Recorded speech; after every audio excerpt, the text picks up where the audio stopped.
हिंगोली जिल्ह्यात मध्यरात्रीपासून जोरदार पाऊस पडतोय आणि पडत असलेल्या जोरदार पावसामुळे जिल्ह्यातील अनेक गावातील घरामध्ये पाणी शिरलेलं आहे। घरात तर पाणी शिरलं, शेतातही पाणी शिरलं, शेतीचं प्रचंड नुकसान झालं, घरांचं नुकसान झालं। मात्र जिल्ह्यात काही मोजक्याच असलेल्या फॅक्टऱ्यांचंही प्रचंड नुकसान या पाण्यामुळे झालेलं आहे।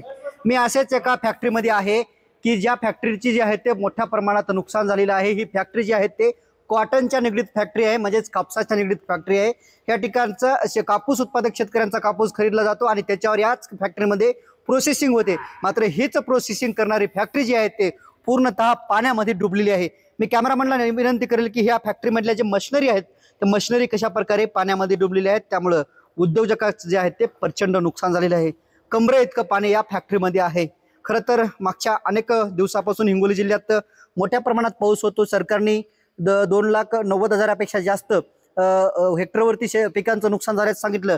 मात्र आज पहिल्यांदाच हिंगोली जिल्ह्यामध्ये फॅक्टरीचं नुकसान झाल्याचं आपल्याला पाहायला मिळत आहे। माझ्याकडे फॅक्टरीचे संचालक आहेत।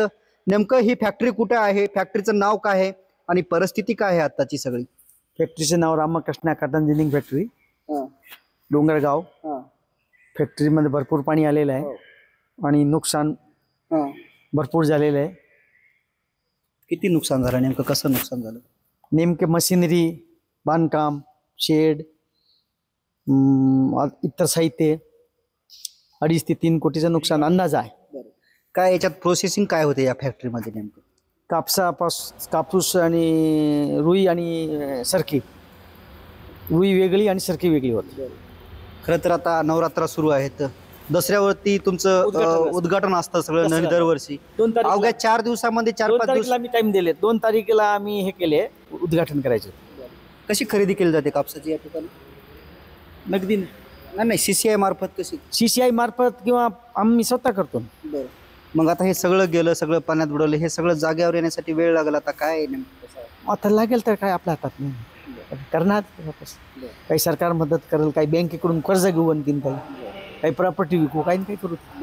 काम कसं बंद करणार? खरं तर तुमचं जरा अश्रू दिसतंय, तर जरा हे दिसते नेमकं काय परिस्थिती? शेतकऱ्यांची ही वाईट आहे, आज व्यापाऱ्यांची नाही, शेतकऱ्याची तर वाईट आहे, पण त्याच्या मागे मागे व्यापाऱ्याची बी वाईट आहे। हिंगोली जिल्ह्यामध्ये शेतकरी जर सुखी असलं, व्यापारी सुखी। पावसामुळे कयाधू नदीला पूर आम्ही हे म्हणतो आधी शेतकरी सुखी पाहिजे, नंतर आम्हाला आमचं पोट भरणार। डोंगरगाव पूल शिवारामध्ये तुम्ही आता चर्चा करताना सांगितलं की आम्ही मोठ्या प्रमाणात लोन काढलं होतं, आता बँकेचा हप्ता भरणं कठीण आहे।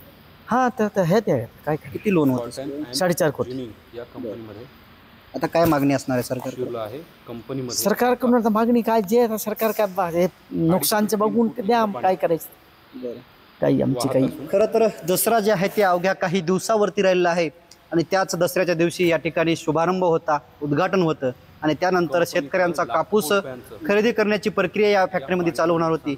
मात्र रात्री झालेल्या पावसामुळे या फॅक्टरीचं मोठ्या प्रमाणात नुकसान झालेलं आहे।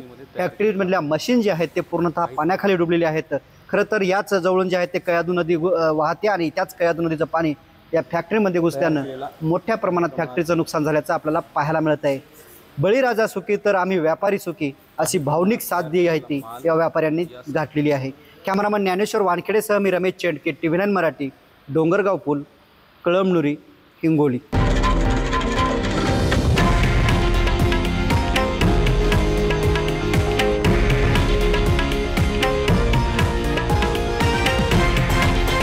हे आहे देशातील नंबर 1 न्यूज नेटवर्क आणि आपण पाहत आहात TV9 मराठी, एकमेव।